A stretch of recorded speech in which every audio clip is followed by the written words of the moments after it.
रसूल अल्लाह सल्लल्लाहु अलैहि वसल्लम ने इरशाद फरमाया, जिस शख्स के पाँव राह खुदा में गर्द आलूदा हुए उन्हें जहन्नुम की आग ना छुएगी।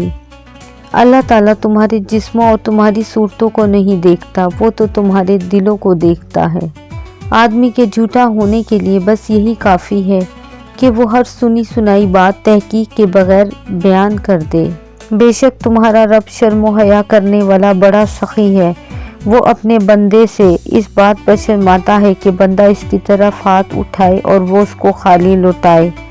इल्म हासिल करो और इल्म के लिए बुर्दबारी वकार सीखो, और जिससे इल्म हासिल कर रहे हो इसके सामने आजिज़ी व इंकिसारी इख्तियार करो। प्यारे दोस्तों, मज़ीद इस तरह की वीडियोस देखने के लिए चैनल को सब्सक्राइब करें। बराए मेहरबानी वीडियो पसंद आए तो लाइक और शेयर करें। जज़ाकल्लाह।